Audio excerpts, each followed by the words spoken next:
Hello aspirants. आज मैं आपके लिए पॉलिटी के 70 एमसीक्यू लेके आया हूँ। ये 70 एमसीक्यू इम्पॉर्टेंट तो है ही, साथ में उन सभी टॉपिक्स को क्लियर करते हैं और कवर करते हैं जो लगभग हर उस एग्ज़ाम में आते हैं जिसमें भी पॉलिटी से रिलेटेड क्वेश्चन पूछे जाते हैं। ये सभी क्वेश्चन बार बार हर एग्ज़ाम में पूछे जाते हैं, रिपीट होते हैं। तो आज हम इन 70 क्वेश्चन से पॉलिटी के लगभग हर टॉपिक को कवर करने की कोशिश करेंगे। और ये वीडियो हिंदी और इंग्लिश दोनों मीडियम में होगा और मैं कोशिश करूँगा कि हर एक क्वेश्चन को अच्छे से एक्सप्लेन कर पाऊँ। तो शुरू करते हैं, पहले क्वेश्चन को देखते हैं। The constitution of India came into force on, मतलब जो संविधान है वो लागू कब हुआ। अब लगभग सबको इसका आंसर आता होगा। 26 जनवरी 1950, जो ऑप्शन बी है वो इसका करेक्ट आंसर है। लेकिन इसके साथ ही थोड़ा सा हम इसका बैकग्राउंड देख लेते हैं। जैसे अगर देखते हैं तो 1946 में कैबिनेट मिशन जो है वो इंडिया आता है, और कैबिनेट मिशन की रिकमेंडेशन पर, मतलब कैबिनेट मिशन की सिफारिश पर संविधान सभा का निर्माण किया जाता है। संविधान सभा, या फिर अगर इंग्लिश में बोले तो कॉन्स्टिट्यूशन असेंबली। अब कॉन्स्टिट्यूशन असेंबली को एक काम दिया जाता है कि वो कॉन्स्टिट्यूशन तैयार करे, मतलब जो है संविधान को तैयार करे।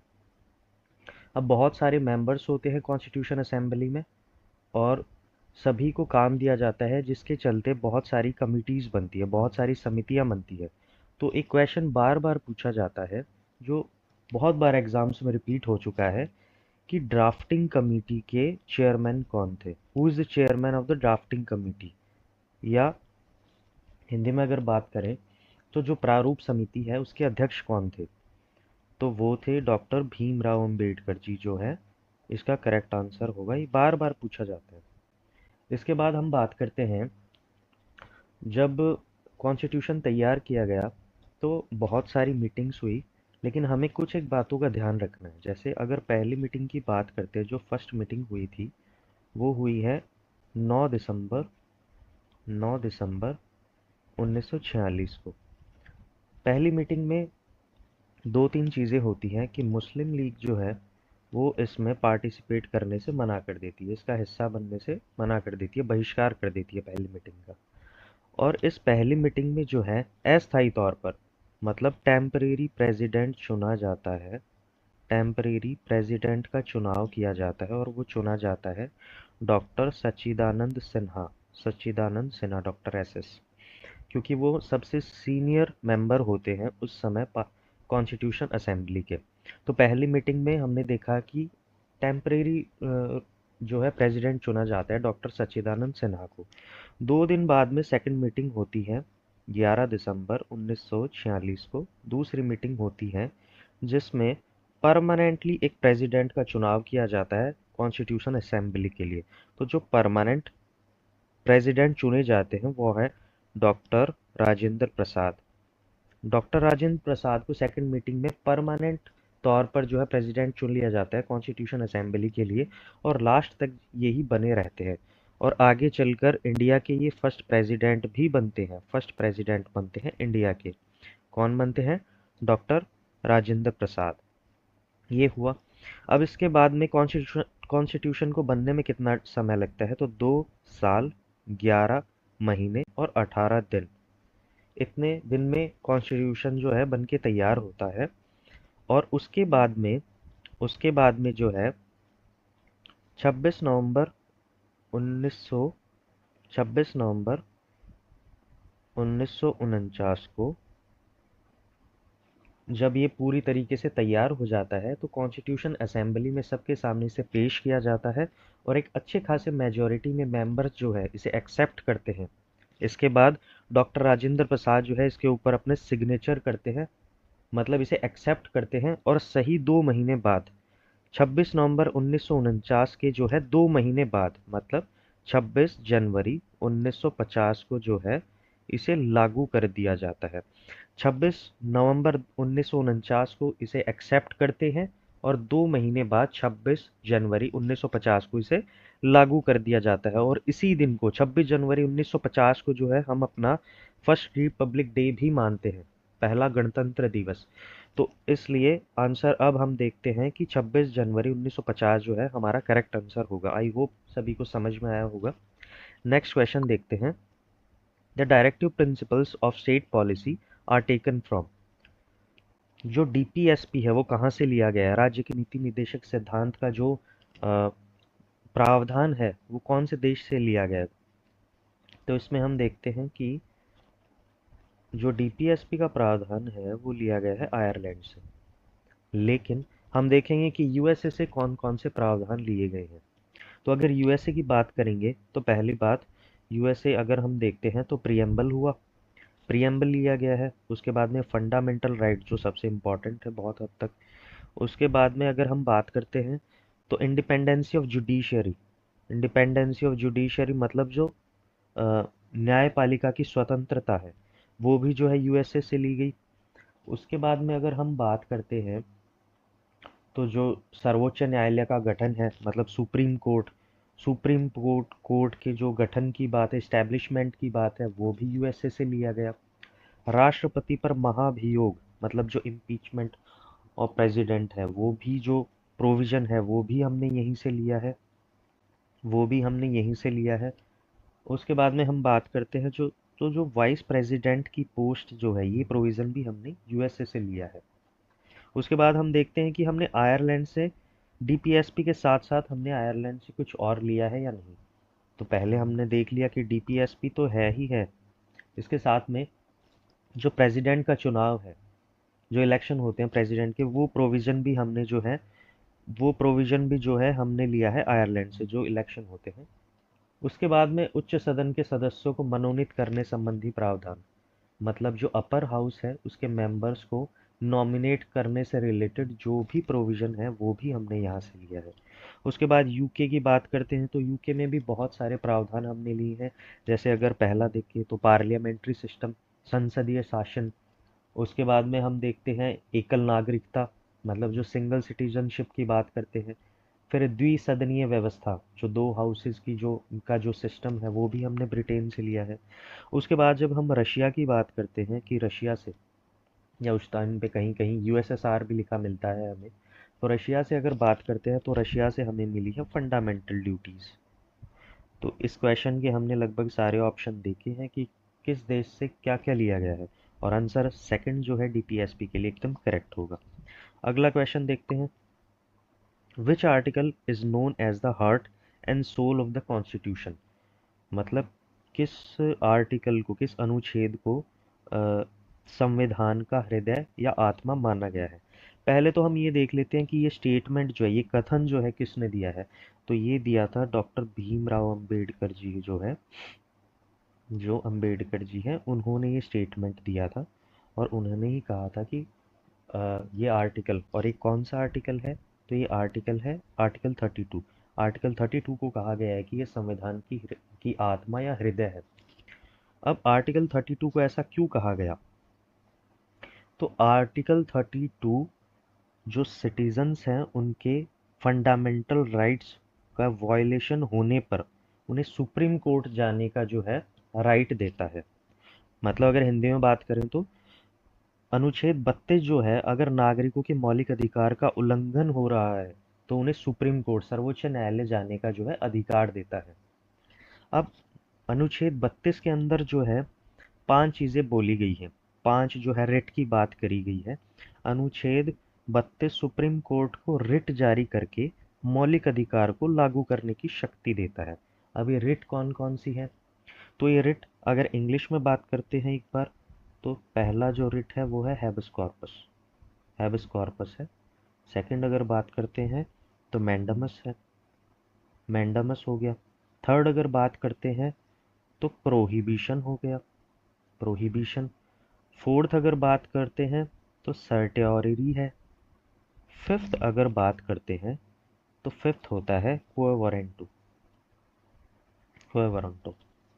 हिंदी में देख लेते हैं, हैबस कॉर्पस को बोलते हैं बंदी प्रत्यक्षीकरण, बंदी प्रत्यक्षीकरण, बंदी प्रत्यक्षीकरण। सेकंड में देख लेते हैं तो परमादेश है, परमादेश है सेकंड में अगर देखते हैं हम। थर्ड में अगर हम देखते हैं तो प्रतिषेध बोला जाता है प्रोहिबिशन को। फोर्थ को बोलते हैं उत्प्रेषण। मैं आपको सारे जो है एक्सप्लेन करूंगा, और लिखने में शायद थोड़ी प्रॉब्लम हो रही है और आप समझ नहीं पाएंगे, लेकिन मैं सारी चीज़ें आपको अच्छे से एक्सप्लेन करने की कोशिश करूंगा अगर आप अच्छे से जो है मेरी बातों को सुनते हैं तो। अधिकार पक्षा होता है कोई वारंटू। मैं आपको एक्सप्लेन करता हूँ एक एक पॉइंट। अब क्वेश्चन का आंसर हमें पता है, आर्टिकल 32 ही इसका है, लेकिन हम इन रिट को, क्योंकि इन रिट, ये जो 5 रिट है, तो इनमें बहुत सारा कन्फ्यूजन होता है कि ये जो रिट है इनका मतलब क्या होता है। कभी कभी कन्फ्यूजन के चलते क्वेश्चन आते आते भी गलत हो जाते हैं, तो हम इन रिट को समझ लेते हैं एक बार, ताकि अगर कोई क्वेश्चन आ भी जाता है तो हम अच्छे से जो है अटेम्प्ट कर पाएँ उसको, और सही आंसर जो है टिक कर पाएँ। तो देख लेते हैं पहला, बंदी प्रत्यक्षीकरण जो रिट है उसका मतलब होता है, अगर एक डायरेक्टली एक मीनिंग बोले तो शरीर को प्रस्तुत करो, मतलब फिजिकली जो है उसको सामने लेके आओ। तो इसमें कहा जाता है, ये रिट किसी अवैध रूप से बंदी बनाए जाने पर व्यक्ति को 24 घंटे में अदालत के सामने पेश करने का आदेश देती है। मतलब अगर किसी पर्सन को जो है इलीगल तौर पर जो है, अगर मतलब उसको बंदी बना लिया जाता है, तो 24 घंटे के अंदर कोर्ट के सामने उसको प्रेजेंट करना पड़ता है। लेकिन एक एक्सेप्शन होता है इसमें, अगर नॉर्मली किसी को पकड़ लिया है तो हाँ ठीक है, 24 घंटे में आपको सामने लाना पड़ता है कोर्ट के। लेकिन अगर ऐसा केस है जिसमें बहुत ही सीरियस क्राइम हुआ है, बहुत ही मतलब एक तरीके से बोल सकते हैं बहुत ही गलत या बहुत ही बड़ा कोई क्राइम हुआ है, तब ये प्रोविज़न ज़रूरी नहीं है कि आप 24 घंटे में जो है कोर्ट के सामने उस इंसान को लेके आओ, ये ज़रूरी नहीं है। तो बंदी प्रत्यक्षीकरण क्लियर हुआ कि किसी इंसान को अगर अवैध रूप से पकड़ लेते हैं तो 24 घंटे के सामने कोर्ट के सामने जो है उसको पेश करना होता है, ये आदेश दिया जाता है। रिट का मतलब होता है आज्ञा पत्र या ऑफिशियल रिटन ऑर्डर, ये रिट का मतलब होता है। अब हम बात करते हैं मैंडमस की। मैंडमस की, तो मैंडमस की सीधी सी डेफिनेशन है, हम आदेश देते हैं। कौन आदेश देता है? Supreme court. तो सुप्रीम कोर्ट जो है एक गवर्नमेंट ऑफिसर को उसकी ड्यूटी करने का ऑर्डर देता है। सिंपल सी इसकी डेफिनेशन है कि एक सार्वजनिक अधिकारी को उसकी ड्यूटी करने का ऑर्डर दिया जाता है सुप्रीम कोर्ट के थ्रू, इस रिट के माध्यम से। थर्ड हम देखते हैं प्रतिषेध या प्रोहिबिशन। इसके अंदर किसी निचली अदालत को उसके अधिकार क्षेत्र से बाहर के मामले पर कार्रवाई करने से रोका जाता है। मतलब सुप्रीम कोर्ट जो है एक रिट जारी करेगी, और उस रिट में वो बोलेगी कि कोई जो लोअर कोर्ट है वो अपने ज्यूरिसडिक्शन से बाहर के किसी भी फैसले पर, किसी भी केस पर जो है एक्शन नहीं ले सकती, उसको रोका जाता है। फोर्थ जो है सैटेयोरेरी है। सैटेयोरेरी में किसी निचली अदालत के केस को अपर कोर्ट में ट्रांसफ़र किया जाता है। मानो कोई कोई व्यक्ति है और वो किसी निचली अदालत के फैसले से खुश नहीं है, तो वो अपर कोर्ट में जाके सैटेयोरेरी के लिए अप्लाई करेगा, और सैटेयोरेरी जो है, सैटेयोरेरी करे ये एक्शन लेगा कि निचली अदालत से उस केस को अपर कोर्ट में ट्रांसफ़र कर देगा। ये सीधा सा जो है इसका प्रोविज़न होता है उत्प्रेषण या सैटेयोरेरी का। इसके बाद हम देखते हैं अधिकार पक्षा। अधिकार पक्षा की डेफिनेशन होती है, इसमें सुप्रीम कोर्ट जो है कोई भी ऐसे इंसान से जो गवर्नमेंट पोस्ट पर काम कर रहा है और सुप्रीम कोर्ट को ये लगता है कि वो लायक नहीं है उस पोस्ट के, तो कोर्ट ये रिट जारी करेगा, ये ऑर्डर जारी करेगा, और इसके थ्रू कोर्ट उस व्यक्ति से, उस इंसान से जो गवर्नमेंट ऑफिसर है किसी पोस्ट पर, उससे पूछा जाएगा कि वो किस राइट से उस पोस्ट पर या पद पर जो है बना हुआ है, और इसके एक्शन में उस इंसान को प्रॉपर एविडेंसेस देने पड़ते हैं अपनी पोस्ट से रिलेटेड, और अगर वो ये नहीं कर पाता तो सुप्रीम कोर्ट जो है उस इंसान को उस पोस्ट से रिमूव कर सकता है। तो ये 5 पॉइंट मैंने अभी एक्सप्लेन किए। आई होप आप सभी को समझ में आए होंगे। अगर नहीं आता है तो आप प्लीज़ कमेंट में बता सकते हैं कि कौन सा पॉइंट जो है समझ नहीं आया, मैं वापस से एक्सप्लेन कर दूंगा। नेक्स्ट क्वेश्चन देखते हैं। इसमें बोला गया है how many fundamental rights are there in India, मतलब कितने जो है मौलिक अधिकार हैं इंडिया में। तो आप सभी को पता होगा कि जो संविधान का मूल रूप है उसके अंदर 7 जो है मौलिक अधिकार बताए गए थे, लेकिन जो 7वां मौलिक अधिकार है वो संपत्ति का अधिकार था, और उसको जो है रिमूव कर दिया गया है। क्योंकि उस टाइम पर जो है कई ऐसे केसेस आए थे जिसकी वजह से जो सेवन्थ जो फंडामेंटल राइट था उसको हटाना पड़ा मौलिक अधिकार से। और फिलहाल की अगर बात करते हैं तो सिर्फ 6 मौलिक अधिकार जो है फिलहाल कॉन्स्टिट्यूशन में है। अब इन 6 की बात कर लेते हैं हम। तो पहला जो फंडामेंटल राइट है वो है 14 से लेके 18 तक। और इसमें है राइट टू इक्वालिटी। हिंदी में बात करें तो समानता का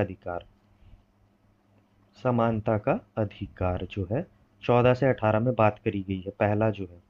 दूसरा जो है उसके अंदर बात करी गई है 19 से लेकर 22 तक। इसके अंदर बात करी गई है राइट टू फ्रीडम या स्वतंत्रता के अधिकार की बात करी गई है। थर्ड जो है हम देखते हैं, इसके अंदर बात करी गई है 23 से लेकर 24 तक। इंग्लिश में अगर बात करते हैं, राइट अगेंस्ट एक्सप्लॉइटेशन। हिंदी में अगर बोलते हैं तो शोषण के विरुद्ध अधिकार।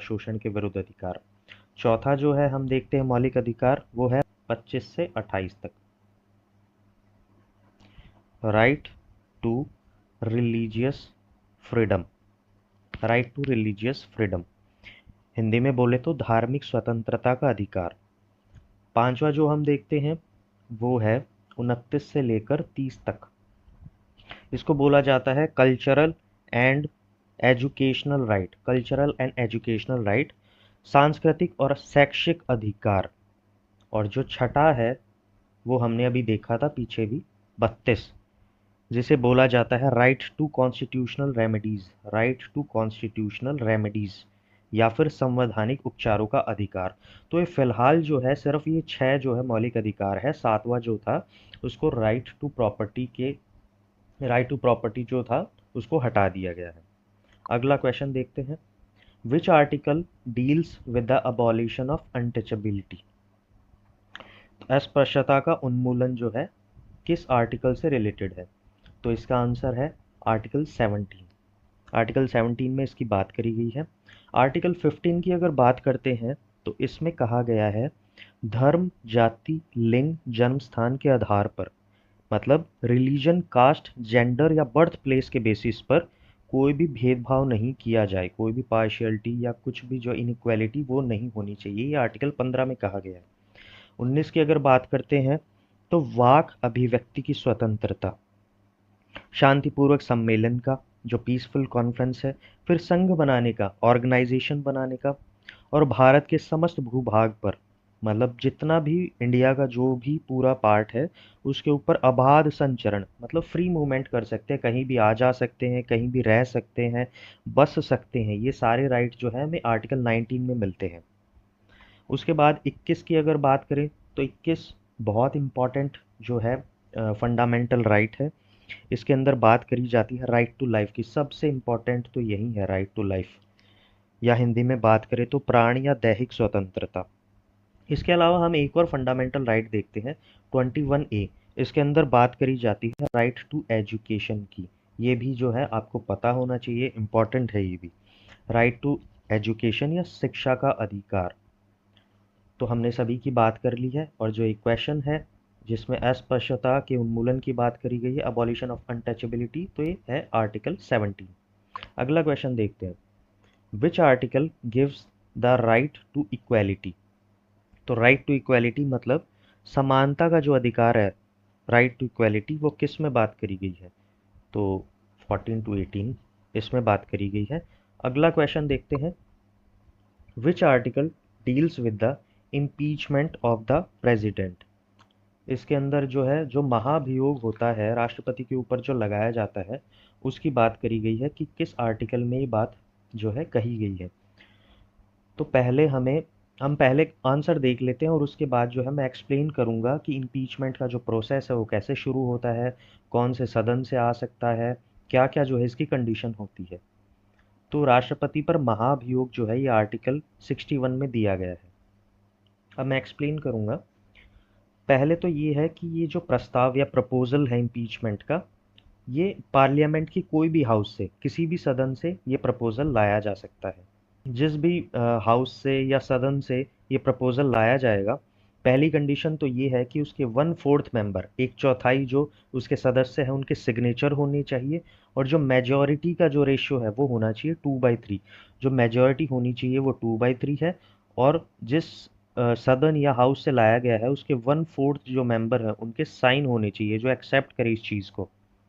उसके बाद में एक कंडीशन और है कि जब इम्पीचमेंट का जो प्रपोजल लाया जाएगा उसे 14 दिन पहले जो है प्रेसिडेंट को रिटन में देना पड़ेगा। रिटन में ये चीज़ पहले बतानी पड़ेगी 14 दिन पहले।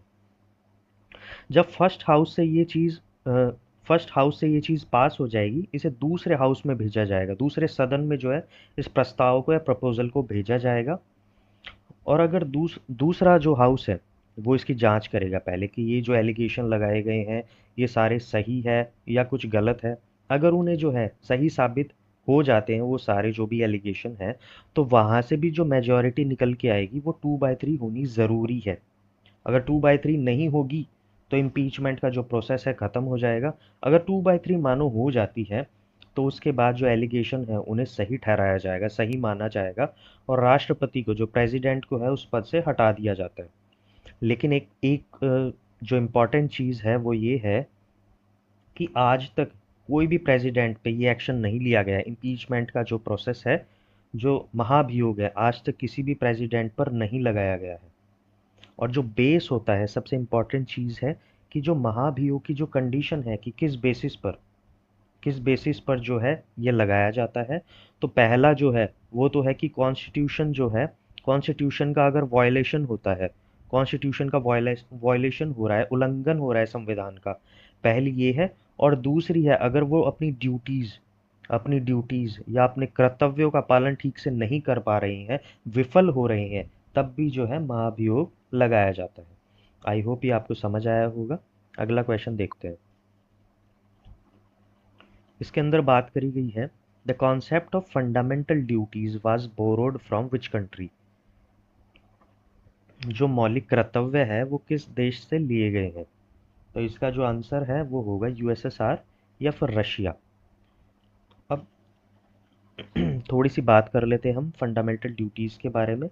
तो पहले तो है सरदार स्वर्ण सिंह समिति जो है, इसकी रिकमेंडेशन पर, इसकी सिफारिश पर जो है इन्हें ऐड किया गया था। इन्हें ऐड किया गया था कॉन्स्टिट्यूशन में, और कौन से अमेंडमेंट के थ्रू।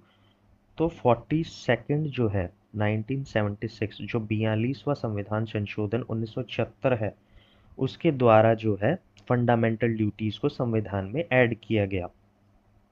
और इसकी अगर बात कर लेते हैं, अगर पार्ट की बात करते हैं, तो पार्ट जो है हमारा है 4th A। पार्ट हमारा 4th A है।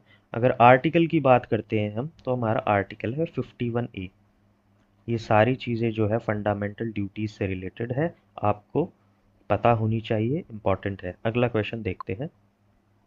विच article deals with the right to constitutional remedies. जो हमने पीछे देखा था, जो संवैधानिक उपचारों का जो प्रोविजन है ये किससे रिलेटेड है, तो ये हमने देखा था पीछे भी, आर्टिकल 32। अगला क्वेश्चन देखते हैं। Who was the first vice president of India. जो पहले उपराष्ट्रपति हैं भारत के, वो कौन थे। ये एक इम्पॉर्टेंट क्वेश्चन है। तो पहले हम सही आंसर देखेंगे, उसके बाद चारों पर डिस्कस करेंगे। तो इसका जो करेक्ट आंसर है वो है option B, doctor S Radhakrishnan, doctor Sarvepalli Radhakrishnan. इन्हीं के जो है इनका जो जन्मदिन है वो है 5 सितंबर, और हम इसी दिन जो है टीचर्स डे मनाते हैं। टीचर्स डे जो है इसी दिन मनाया जाता है। एक जानने के लिए एक चीज़ है, जो डॉक्टर राधाकृष्णन थे, इन्होंने इंडिया में तो बहुत ही मतलब अ, एक तरीके से अगर बहुत बोल सकते हैं तो बहुत बड़े विद्वानी थे ये। लेकिन एक चीज़ और है, इन्होंने एज अ प्रोफेसर काम किया था ऑक्सफोर्ड यूनिवर्सिटी में। ऑक्सफोर्ड यूनिवर्सिटी में भी जो है इन्होंने काम किया है, पढ़ा मतलब एज अ प्रोफेसर जो है, और ये रहे थे। और ये भारत के पहले वाइस प्रेसिडेंट हैं। डॉक्टर राजेंद्र प्रसाद की बात हमने पहले भी करी है कि ये जो है, जब हमारी संविधान सभा बनी थी तो उसमें भी as a president, permanent president ये रहे थे, और भारत की भी जो है फर्स्ट प्रेसिडेंट ये रही हैं, फर्स्ट प्रेसिडेंट। सेकंड प्रेसिडेंट की अगर बात करते हैं, तो सेकंड प्रेसिडेंट जो है डॉक्टर सर्वपल्ली राधाकृष्णन बने। उनके बाद में जो है डॉक्टर सर्वपल्ली राधाकृष्णन की अगर बात करते हैं तो ये आंध्र प्रदेश से थे। डॉक्टर राजेंद्र प्रसाद जो है वो बिहार से हैं।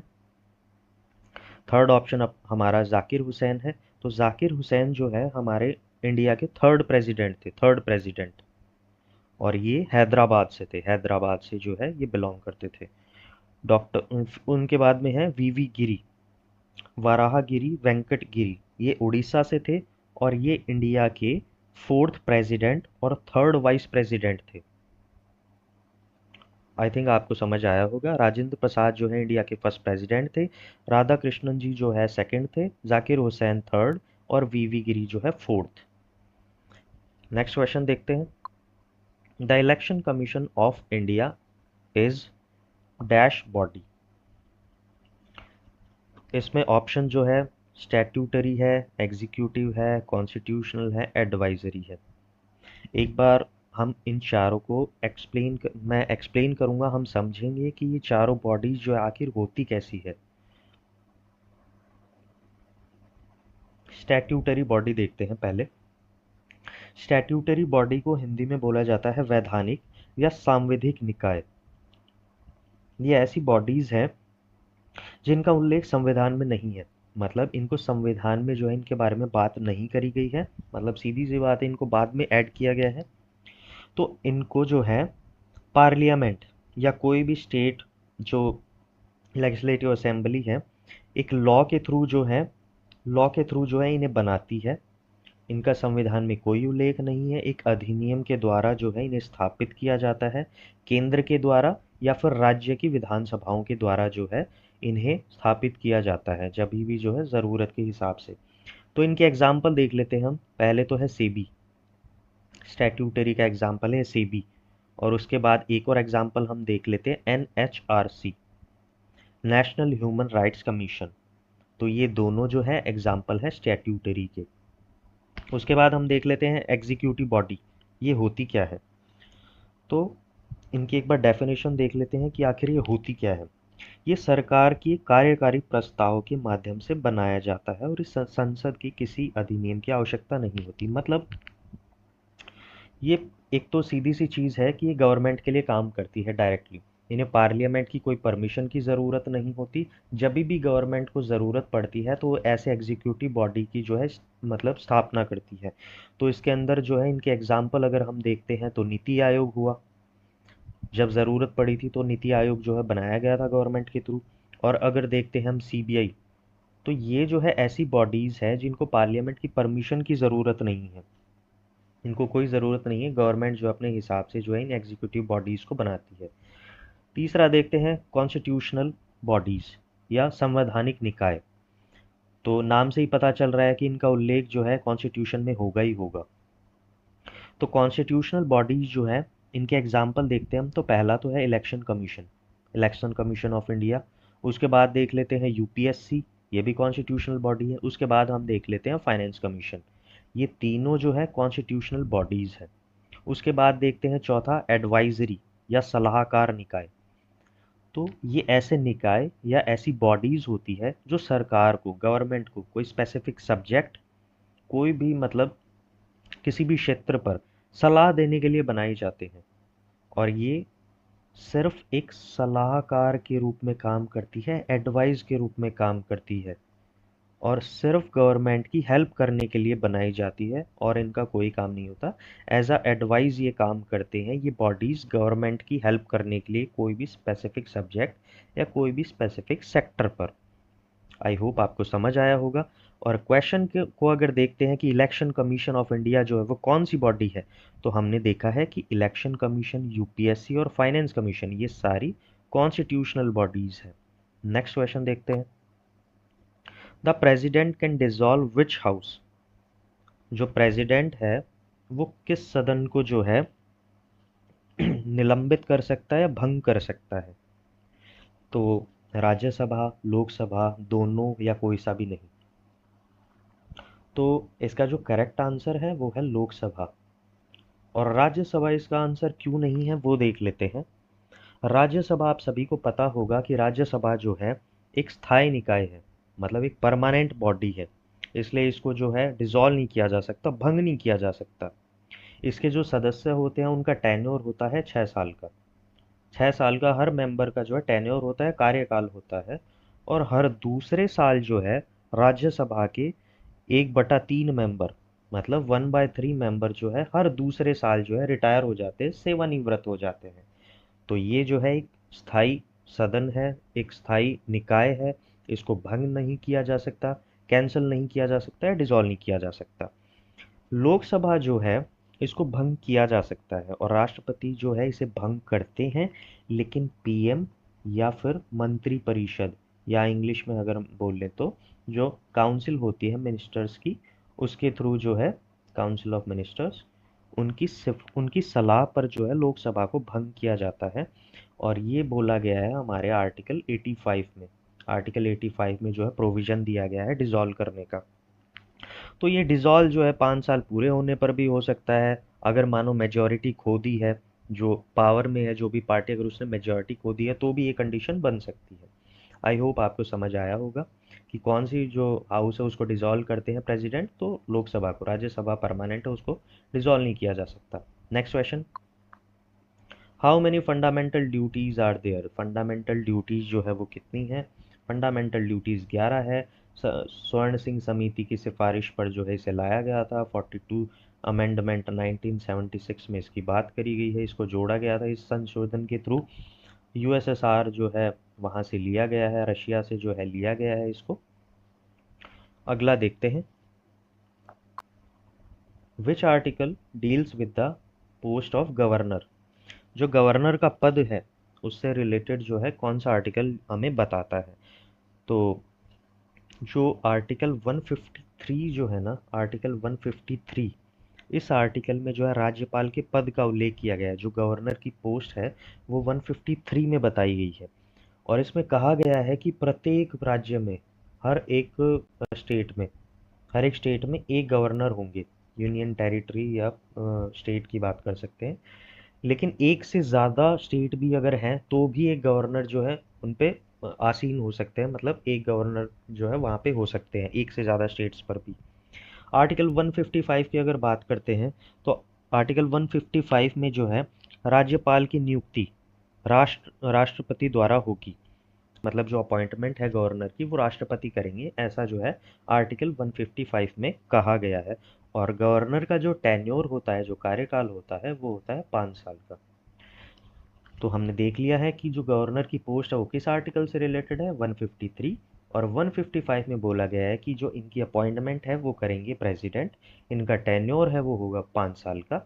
नेक्स्ट क्वेश्चन देखते हैं, the idea of the preamble, जो प्रस्तावना है उसका आइडिया कौन से देश से बोरो किया गया है, कौन सी कंट्री से जो है लिया गया है? तो इसका आइडिया जो है हमने पीछे देखा है, यूएसए से जो है प्रस्तावना का आइडिया लिया गया है। नेक्स्ट क्वेश्चन देखते हैं, which article deals with the right to education. हमने पीछे देखा है कि आर्टिकल 21A जो है, 21A जो है उसमें बात करी गई है राइट टू एजुकेशन की। आगे हम बात करेंगे इसकी कि ये कौन से संविधान संशोधन से जो है लिया गया है, वो भी इस पर बात करेंगे। लेकिन अभी देख लेते हैं कि जो शिक्षा का जो अधिकार है वो आर्टिकल 21A में बताया गया है। नेक्स्ट क्वेश्चन देखते हैं, how many languages are recognised in the 8th schedule. जो 8वीं अनुसूची है हमारी, उसके अंदर कितनी भाषाओं को जो है मान्यता मिली है, मान्यता दी गई है? तो अगर हम शुरू में बात करते हैं, जो ओरिजिनल जो मूल रूप था संविधान का, उसके अंदर कितनी भाषाओं को जो है सम्मिलित किया गया था, ऐड किया गया था, तो वो थी 14। शुरू में 14 भाषाएं थी। और उसमें जो है संशोधन होते होते या ज़रूरत के हिसाब से, समय पर जैसे ज़रूरत पड़ी, फिलहाल जो है 22 भाषाओं को जो है मान्यता दी गई है 8वीं अनुसूची के अंतर्गत। इसमें हम और अनुसूची की बात कर लेते हैं। जितनी भी हमारी 12 अनुसूची है हम उस पर बात करेंगे। तो पहली अनुसूची जो है, जो फर्स्ट जो हमारी अनुसूची है, फर्स्ट जो शेड्यूल है हमारा, उसके अंदर बताया गया है, उसके अंदर सीधी सी बात करी गई है कि जो स्टेट है या यूनियन टेरिटरी है, इनके बारे में बात करी गई है फर्स्ट शेड्यूल में। सेकंड शेड्यूल की अगर हम बात करते हैं तो इसके अंदर जितने भी जो मेन मेन हमारे ऑफिशियल्स हैं उनके वेतन भत्ते और पेंशन, मतलब जो सैलरी है या सैलरी या पेंशन, उनसे रिलेटेड जो प्रोविज़न है वो हमारे सेकंड शेड्यूल में बताए गए हैं। थर्ड शेड्यूल की अगर हम बात करते हैं तो इसके अंदर ओथ की बात करी गई है, जो शपथ लेते हैं उनसे रिलेटेड जो प्रावधान या प्रोविज़न है वो तीसरी अनुसूची में जो है बात करी गई है। चौथी अनुसूची की अगर हम बात करते हैं तो चौथी अनुसूची में जो विभिन्न राज्यों से, मतलब जो अलग अलग जो स्टेट्स है, जो यूनियन टेरिटरी है, वहाँ से राज्यसभा में जो है उनके सीटों का डिस्ट्रीब्यूशन कैसे होगा, मतलब राज्यसभा में सीटों का डिस्ट्रीब्यूशन स्टेट या यूनियन टेरिटरी से कैसे होगा, ये फोर्थ शेड्यूल में बात करी गई है। पांचवी जो अनुसूची है या फिफ्थ शेड्यूल है उसके अंदर बात करी गई है जो अनुसूचित क्षेत्र और अनुसूचित जनजाति है उनके प्रशासन और नियंत्रण की बात करी गई है। जो हमारे शेड्यूल एरियाज़ है या शेड्यूल ट्राइब्स है उनसे रिलेटेड जो हमारा एडमिनिस्ट्रेशन है उनकी बात करी गई है। छठा जो है, छठी अनुसूची में बात करी गई है असम, मेघालय, त्रिपुरा और मिजोरम, यहाँ के जो है जो ट्राइबल एरियाज़ है उनके एडमिनिस्ट्रेशन की बात करी गई है। सातवीं अनुसूची अगर हम देखते हैं, सातवीं अनुसूची, तो सातवीं अनुसूची के अंदर जो है तीन लिस्ट बनाई गई है। तीन जो है लिस्ट बनाई गई है, सब्जेक्ट्स का डिस्ट्रीब्यूशन हुआ है किसमें, संघ सूची, राज्य सूची और समवर्ती सूची, ये तीन सूची जो है सातवीं शेड्यूल में हमें मिलती है। आठवीं अनुसूची जो है, जैसा कि ये क्वेश्चन है आठवीं अनुसूची का, आठवीं अनुसूची के अंदर जो है हमें भाषाएं देखने को मिलती है कि कितनी भाषाओं को जो है मान्यता मिली है, तो फिलहाल जो है 22 भाषाएं हमें देखने को मिलती है। नौवीं अनुसूची की अगर बात करते हैं तो नौवीं अनुसूची जो है, जो पहला संविधान संशोधन हुआ था, जो फर्स्ट कॉन्स्टिट्यूशनल अमेंडमेंट 1951, उसके थ्रू जो है शेड्यूल 9 जो है इसको ऐड किया गया था या बनाया गया था।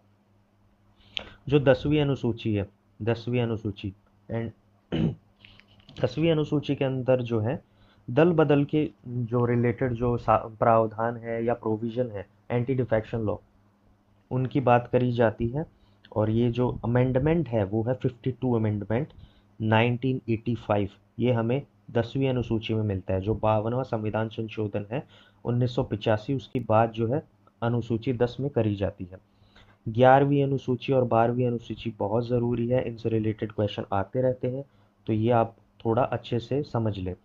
11वीं अनुसूची में बात करी जाती है पंचायती राज की, पंचायती राज की। और इसमें जो संविधान संशोधन हुआ था वो 73 है। और ईयर, क्योंकि इन दोनों में जो है कभी कभी जो है 11वीं और 12वीं अनुसूची में हम ईयर जो है ना अलग अलग देखने को मिलते हैं कि 73 अमेंडमेंट तो है लेकिन 1993 हुआ, और 12वीं अनुसूची में जो है ईयर अलग देखने को मिल जाते हैं। लेकिन आपको ध्यान रखना है कि 11वीं अनुसूची जो पंचायती राज से रिलेटेड है, अमेंडमेंट था 73, ईयर था 1993।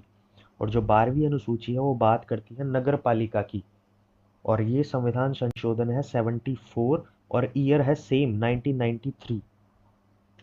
आई थिंक आप सभी को समझ आया होगा, हमने सारी अनुसूची, सारे शेड्यूल है वन बाय वन जो है डिस्कस किए हैं। और इस क्वेश्चन का जो आंसर है, जो आठवीं अनुसूची में बात करी गई है, तो 22 भाषाएं थी इसके अंदर। नेक्स्ट क्वेश्चन हम देखेंगे कि नेक्स्ट क्वेश्चन किससे रिलेटेड है, किस पर बेस है। Who was the first women president of India, जो भारत की पहली महिला राष्ट्रपति थी वो कौन थी। तो प्रतिभा पाटिल जो है, जो ऑप्शन सी है, ये हमारे देश की पहली जो है महिला राष्ट्रपति बनी थी। अब और ऑप्शन देख लेते हैं। अगर बात करी जाए कि पहली महिला प्रधानमंत्री, तो इंदिरा गांधी जी जो है वो एकदम करेक्ट आंसर होगा। अगर बात करी जाए सरोजनी नायडू, तो अगर पूछा जाए कि कौन जो है पहली महिला राज्यपाल बनी थी, तो सरोजनी नायडू जी जो है पहली इंडिया की वुमेन गवर्नर थी। तो इसका करेक्ट आंसर जो है प्रतिभा पाटिल है, भारत की पहली महिला राष्ट्रपति। अगला, विच article deals with fundamental duties, तो आर्टिकल 51 ए है, पार्ट फोर्थ ए है। ये हमने 2-3 बार देख लिया है, आप देख लीजिए, इसको ध्यान रखना। अगला क्वेश्चन देखते हैं, the total number of members in the Rajya Sabha, Rajya Sabha में जो है टोटल नंबर पूछे हैं, मेंबर्स जो है कितने होते हैं। तो इसमें अपन राज्यसभा की बात करेंगे और राज्यसभा के साथ साथ जो है लोकसभा की भी बात करेंगे। तो अगर राज्यसभा में हम देखते हैं, तो राज्यसभा में जो है, राज्यसभा में जो कैपेसिटी बताई गई है टोटल नंबर ऑफ मेंबर्स की, वो बताई गई थी 250। और अगर फिलहाल की हम बात करते हैं, ये 250 जो है संविधान में बताई गई थी, शुरू में बताई गई थी 250 जो है इसकी सदस्य संख्या अधिकतम हो सकती है राज्यसभा की, लेकिन फिलहाल की अगर बात करें वर्तमान की, तो वो 245 है। 245 मेंबर जो है राज्यसभा में है।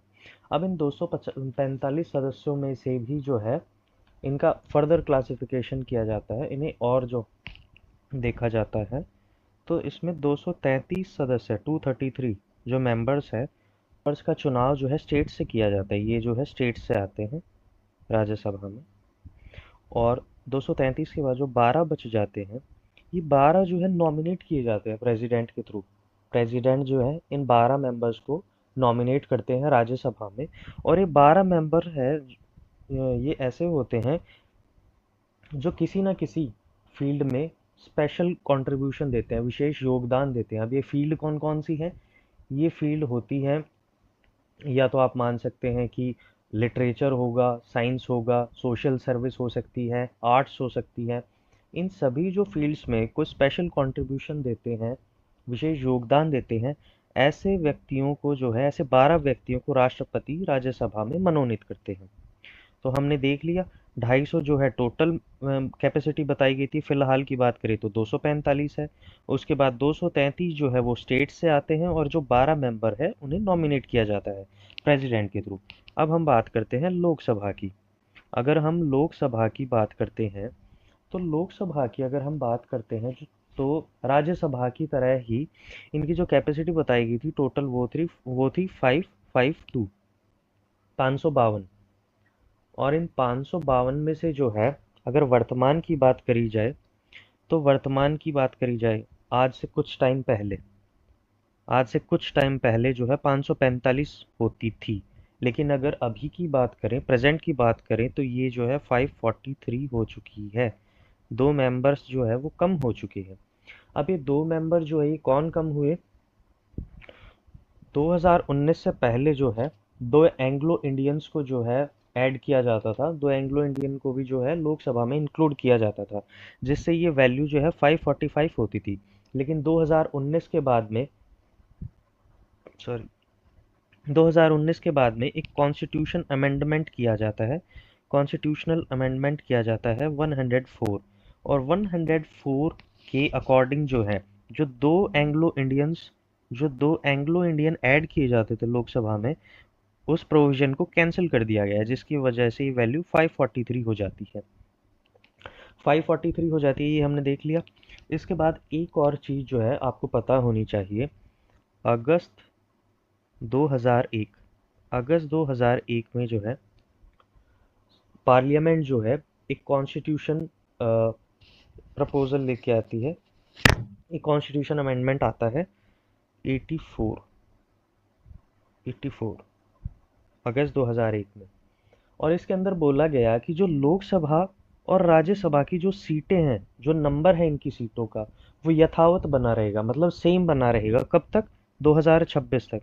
2026 तक जो सीटों की संख्या है, जैसे राज्यसभा में 250 है, लोकसभा में 552 है, तो ये जो है सेम बनी रहेगी 2026 तक। ऐसा कहा गया, जो 84वां कॉन्स्टिट्यूशनल अमेंडमेंट। तो आई होप आपको समझ आ गई होगी कि राज्यसभा में जो अगर सीटों की बात करें तो 250 से फिलहाल 245 है। फर्दर देखते हैं तो 233 जो स्टेट से आते हैं, 12 जो है इनको नॉमिनेट किया जाता है अलग अलग फील्ड से, जहां भी इन्होंने अपना स्पेशल कंट्रीब्यूशन दिया है, विशेष योगदान दिया है। उसके बाद लोकसभा की बात करते हैं, तो अगर टोटल मेंबर्स की बात करते हैं तो 552। फिलहाल फिलहाल मतलब आज से कुछ टाइम पहले अगर बात करते हैं तो ये 545 होते थे। फिलहाल की बात करते हैं तो ये 543 जो है फिलहाल में है। क्यों? क्योंकि एक अमेंडमेंट हुआ था 104। 104 जो है अमेंडमेंट होता है 2019। इसमें जो है, जो दो एंग्लो इंडियंस का जो प्रोविजन था लोकसभा में ऐड करने का, उसको हटा दिया जाता है, जिससे मेंबर जो है 545 से 543 हो जाते हैं। और एक और जो हमने चीज़ देखी है, वो देखी है अगस्त 2001 की, कि एक अमेंडमेंट हुआ था 84th। इसके अंदर बोला गया था कि 2026 तक जो मेंबर्स की संख्या है, जो नंबर ऑफ मेंबर्स है राज्यसभा और लोकसभा में, वो सेम रहेंगे। नेक्स्ट क्वेश्चन देखते हैं। मनी बिल की बात आती है कि money bill can be introduced only in, सिर्फ प्रस्तुत किया जा सकता है। तो प्रस्तुत की बात आ गई है तो इसमें पूछा गया है कि कौन से सदन से हो सकता है। तो इसमें ऑप्शन जैसे हम देखते हैं कि भाई लोकसभा है, राज्यसभा, दोनों या ईदर। तो इसको थोड़ा सा जो है समझने की कोशिश करेंगे हम। पहली बात तो ये है कि मनी बिल जो है ना, मनी बिल सिर्फ लेके आया जा सकता है लोकसभा से, राज्यसभा से लाने का कोई प्रावधान नहीं है। तो जैसे लोकसभा से, सिर्फ लोकसभा से जो है ये प्रस्तुत किया जा सकता है, इंट्रोड्यूस किया जा सकता है। और इंट्रोड्यूस करने से पहले जो है प्रेसिडेंट की परमिशन की ज़रूरत होती है। प्रेसिडेंट की जो है परमिशन की ज़रूरत होती है इनको प्रस्तुत करने से पहले, ठीक है। उसके बाद में जब लोकसभा से जो ये अपना धन विधेयक या मनी बिल है, ये पास होकर और इसे राज्यसभा में भेजा जाता है उनकी जो है क्या क्या बोलते हैं, स्वीकृति के लिए। तो राज्यसभा जो है मैक्सिमम 14 दिन के लिए, 14 डेज के लिए जो है इसे रोक सकती है। 14 डेज तक इसे रोक सकती है, ना तो इसमें संशोधन कर सकती है। 14 डेज तक जो है इसे रोक सकते हैं। इससे ज़्यादा अगर ये रोकते हैं तो उस विधेयक को जो है पारित मान लिया जाता है, पास मान लिया जाता है, एक्सेप्ट मान लिया जाता है राज्यसभा के द्वारा। इसके बाद में जब ये पास होकर और फिर प्रेसिडेंट के पास जाता है, इसके बाद जो है प्रेसिडेंट के पास जाता है प्रेसिडेंट की स्वीकृति के लिए। इसके बाद में देखते हैं धन विधेयक के लिए जो है संयुक्त बैठक, जो जॉइंट मीटिंग है, जॉइंट मीटिंग का प्रावधान नहीं है। जॉइंट मीटिंग जॉइंट मीटिंग का कोई प्रावधान नहीं है, किसके लिए? मनी बिल के लिए। अब जॉइंट मीटिंग जो है इसके बारे में थोड़ा सा देख लेते हैं कि आर्टिकल 108, आर्टिकल 108 जो है जॉइंट मीटिंग की बात करता है। और जॉइंट मीटिंग कौन बुलाते हैं? प्रेसिडेंट बुलाते हैं। प्रेसिडेंट जो है संयुक्त बैठक जो है बुलाते हैं। और ये बुलाई जाती है पीएम या फिर जो हमारी काउंसिल ऑफ मिनिस्टर है, काउंसिल ऑफ मिनिस्टर, इनकी सिफारिश पर जो है संयुक्त बैठक बुलाई जाती है। और वो तब बुलाई जाती है जब कोई प्रपोजल, कोई बिल या विधेयक जो है उसको लेकर लोकसभा या राज्यसभा में गतिरोध की स्थिति आ गई हो, डेडलॉक की स्थिति जो वो है कंडीशन बन गई हो, तब जॉइंट मीटिंग जो है बुलाई जाती है और वो बुलाते हैं प्रेसिडेंट। तो अगर मनी बिल की बात करते हैं तो मनी बिल सिर्फ जो है लोकसभा में जो है लोकसभा के द्वारा जो है प्रस्तुत किया जाता है। नेक्स्ट क्वेश्चन देखते हैं। The supreme court was established in, जो सुप्रीम कोर्ट है, सर्वोच्च न्यायालय है, इसकी स्थापना कब हुई? तो इसकी स्थापना जो है 1950 में हुई थी, 1950।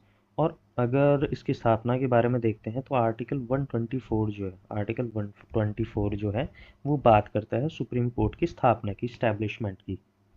तो ईयर की बात करें तो 1950, आर्टिकल देखते हैं तो 124, 124। नेक्स्ट क्वेश्चन देखते हैं। The state with a bicameral legislature is, इसका मतलब होता है, इसका मतलब होता है द्विसदनीय विधायिका। द्विसदनीय विधायिका मतलब जहाँ पर विधान सभा भी हो और विधान परिषद भी हो, विधान परिषद भी हो। ऐसे जो स्टेट है जहाँ ये दोनों चीज़ें अवेलेबल है उसको बोलते हैं बाइकैमरल लेजिस्लेचर या द्विसदनीय विधायिका। तो अगर बात करते हैं कि ये कौन कौन से स्टेट्स में मौजूद है, तो सबसे पहले यूपी, 6 स्टेट्स में है मौजूद, यूपी, बिहार। उसके बाद में बात करते हैं तो महाराष्ट्र। उसके बाद में अगर बात करते हैं तो कर्नाटका, कर्नाटका। उसके बाद बात करते हैं तो आंध्र प्रदेश, आंध्र प्रदेश के बाद बात करते हैं तो तेलंगाना। तेलंगाना। तो कौन सा ऑप्शन जो है ठीक है इनमें से? केरला नहीं है, तमिलनाडु नहीं है, हरियाणा भी नहीं है। तो जो करेक्ट आंसर है वो यूपी, यूपी, बिहार, महाराष्ट्र, कर्नाटका, आंध्र प्रदेश और तेलंगाना, यहाँ पे जो है बाइकैमरल लेजिस्लेचर प्रेजेंट है। नेक्स्ट क्वेश्चन देखते हैं। Which schedule deals with allocation of seats in Rajya Sabha? सारे जो शेड्यूल है हमने वन बाय वन जो डिस्कस किए थे। और जो फोर्थ शेड्यूल है, जो चौथी अनुसूची है, उसके अंदर जो राज्यसभा की सीटों का वितरण है स्टेट्स या यूनियन टेरिटरी में वो बताया गया है चौथी अनुसूची में। राज्यसभा की सीटों का वितरण किस प्रकार होगा स्टेट्स या यूनियन टेरिटरी में। आई होप आपको समझ आया होगा। नेक्स्ट देखते हैं। Panchayati Raj was introduced in India by which amendment. Panchayati Raj, अब आपको याद हो पंचायती राज की हमने बात करी थी, तो वो था 73rd अमेंडमेंट 1993। और उसके बाद में म्यूनिसिपैलिटीज़ की भी बात करी जाती है। ये जो है हमारी 11वीं अनुसूची, ये हमारी 12वीं अनुसूची है। 11 शेड्यूल, 12 शेड्यूल। तो 12वीं अनुसूची और 12 शेड्यूल में बात करी जाती है म्यूनिसिपैलिटीज़ की। ये हमारा अमेंडमेंट जो है वो 74th है, 74वां है। और ईयर जो है वो सेम होगा 1993। तो यहाँ पूछा पंचायती राज, तो 73 करेक्ट आंसर होगा। Next question. म्यूनिसिपैलिटीज़ के बारे में पूछ लिया यहाँ पर, पिछले क्वेश्चन में जो पंचायती राज की बात हुई थी, तो यहाँ पर जो है 74वां करेक्ट होगा। पीछे जो है 73 था जब पंचायत की बात हुई, और म्यूनिसिपैलिटी में 74वां। नेक्स्ट देखते हैं। Which writ is issued which writ is issued to release a person unlawfully detain. मतलब जो है इलीगली अगर किसी को जो बंदी बना लिया जाता है, तो उसको रिलीज करने से रिलेटेड जो है कौन सी रिट है। तो जो रिट है हमने देखी थी पीछे क्वेश्चंस में, तो हैबस कॉर्पस जो है, हैबस कॉर्पस जिसमें बात करी जाती है कि अगर किसी व्यक्ति को इलीगली अरेस्ट कर लिया जाता है, डिटेन कर लिया जाता है, मतलब इलीगली बंदी बना लिया जाता है, तो 24 घंटे के अंदर जो है उसे कोर्ट के सामने पेश करना होता है। ये जो है प्रावधान है हैबस कॉर्पस में। तो इसका जो करेक्ट आंसर होगा अनलॉफुली डिटेन का रिलीज करने से रिलेटेड जो रिट है वो है हैबस कॉर्पस। नेक्स्ट क्वेश्चन देखते हैं। The tenure of members of Rajya Sabha. Tenure का मतलब होता है कार्यकाल। टेन्योर का मतलब होता है कार्यकाल। तो कार्यकाल, राज्यसभा का कार्यकाल जो है वो 6 साल का होता है। अगर हम बात करें लोकसभा की, तो लोकसभा का कार्यकाल होता है 5 साल का, 5 ईयर्स। ठीक है, तो इसका करेक्ट आंसर जो है 6 साल। इस क्वेश्चन में बोला गया है कि विच article deals with constitutional amendment. जो संविधान के अंदर संशोधन होता है उससे रिलेटेड जो है कौन सा आर्टिकल है। तो इसका अगर आंसर देखते हैं, हम एक बार आंसर देख लेते हैं, उसके बाद में जो है थोड़ा सा इसको समझेंगे। तो जो करेक्ट आंसर है वो होता है आर्टिकल 368।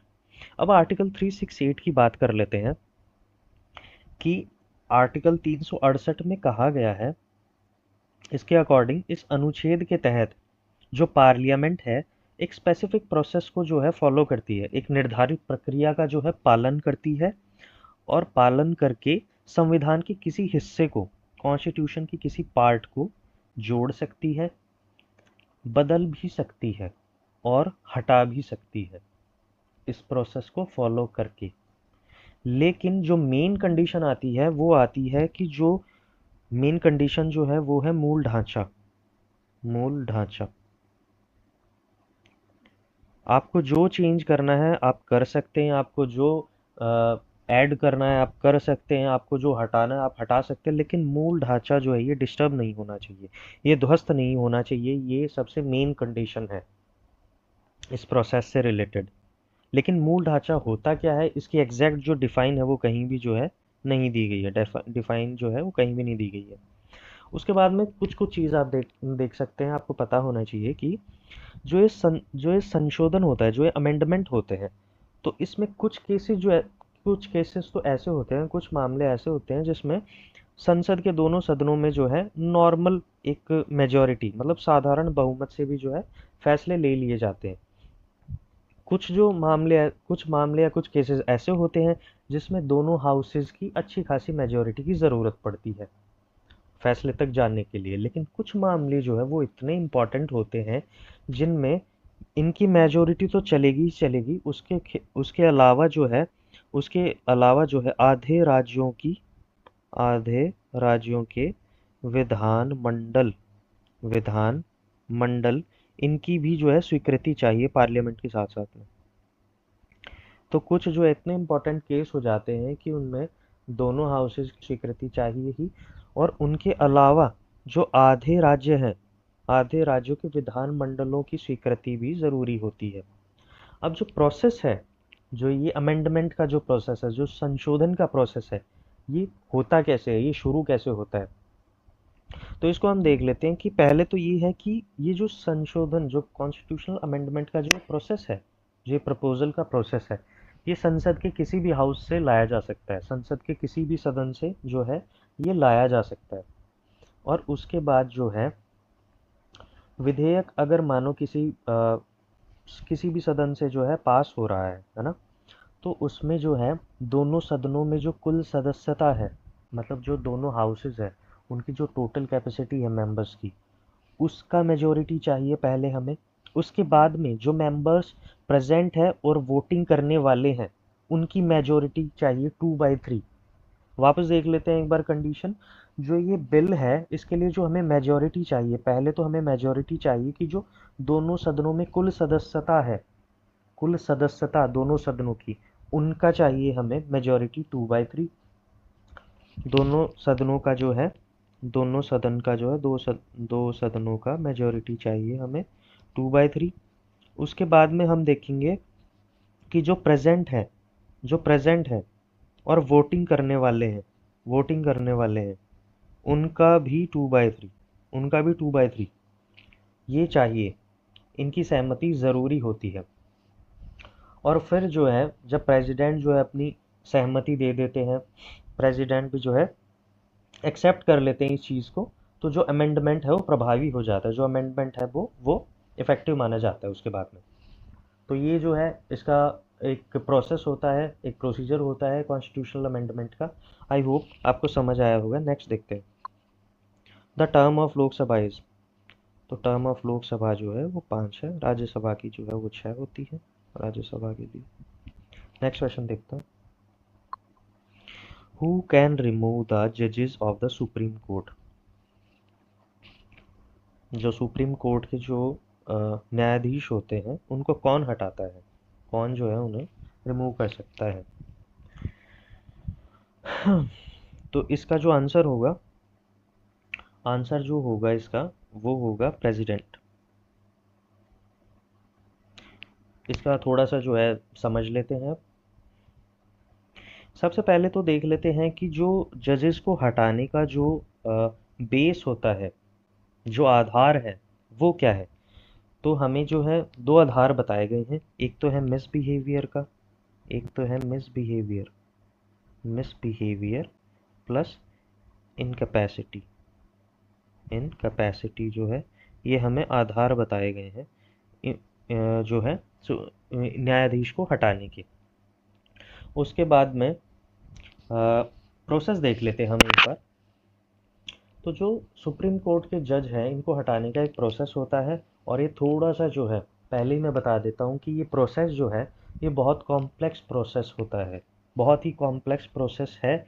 इसलिए आज तक, आफ्टर इंडिपेंडेंस, स्वतंत्रता के बाद आज तक कोई भी सुप्रीम कोर्ट के जज को सक्सेसफुली रिमूव नहीं किया गया है, मतलब सफलतापूर्वक जो है हटाया नहीं गया है इस प्रोसेस के थ्रू, इस प्रोसेस को फॉलो करके। क्यों? क्योंकि जो है इसके अंदर एक तो बहुत ज़्यादा स्ट्रिक्ट रिक्वायरमेंट है, मतलब जो ज़रूरतें हैं इसके अंदर वो बहुत ज़्यादा स्ट्रिक्ट है, जो भी इसके अंदर जो कंडीशन मानी गई है जो चाहिए। और उसके बाद में एक पॉलिटिकल कॉम्प्लेक्सिटीज़ भी बहुत ज़्यादा है जो इस प्रोसेस को बहुत डिफ़िकल्ट बनाती है पूरा होने में।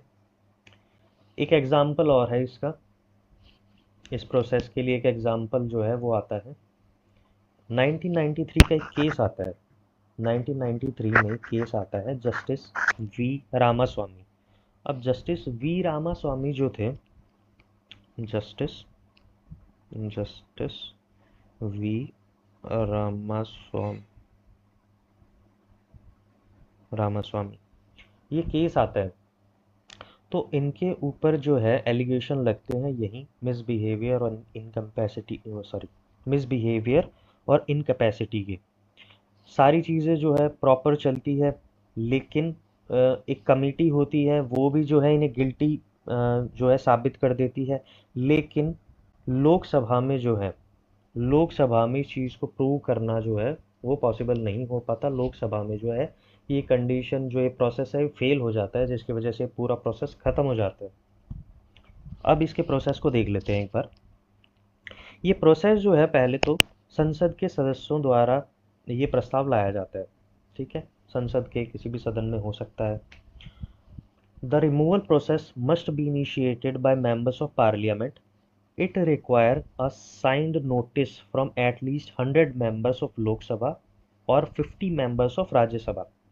इस प्रोसेस में जो है संसद के सदस्यों के द्वारा ये प्रस्ताव लाया जाता है, और इसके लिए जो ज़रूरी है वो है एक साइंड नोटिस, हस्ताक्षर के साथ एक नोटिस, जिस पर कम से कम जो है 100 सदस्यों के साइन होने चाहिए लोकसभा से, और 50 जो सदस्यों के साइन होने चाहिए राज्यसभा से।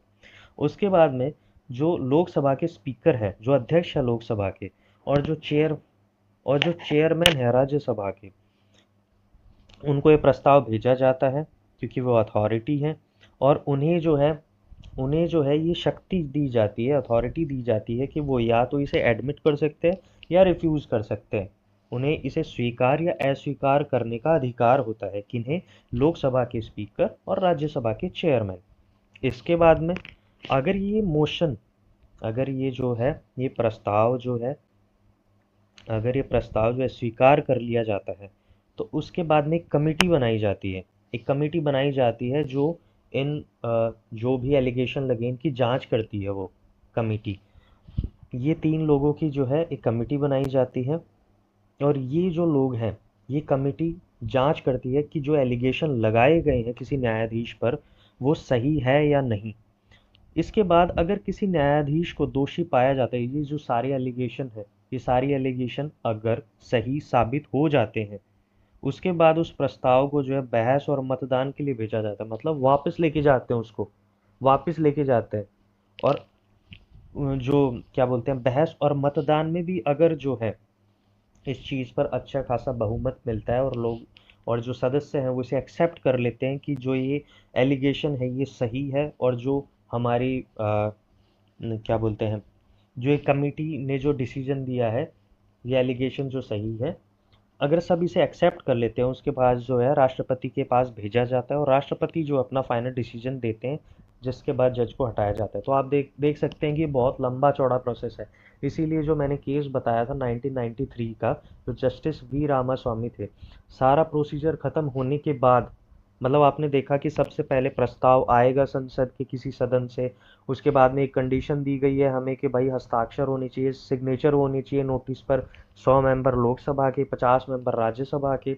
उसके बाद में जो है जो लोकसभा के स्पीकर हैं उनके पास भेजा जाएगा, जो राज्यसभा के जो चेयरमैन है उनके पास भेजा जाएगा, और उन दोनों के पास जो है ये शक्ति है, उनके पास जो है ये अथॉरिटी है कि वो इस प्रपोजल को, ये जो प्रस्ताव है या ये जो बिल है, इसको एक्सेप्ट भी कर सकते हैं और इसको डिक्लाइन भी कर सकते हैं, मतलब स्वीकार भी कर सकते हैं, स्वीकार भी कर सकते हैं।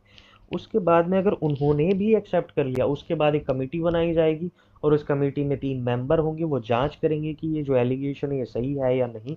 उसके बाद वापस भेजा जाएगा, वापस जो उसके ऊपर बहस होगी, उसके ऊपर वोटिंग होगी, और अगर वहाँ पे एक्सेप्ट हुआ, फिर जो है राष्ट्रपति जो अपना फाइनल डिसीजन देंगे।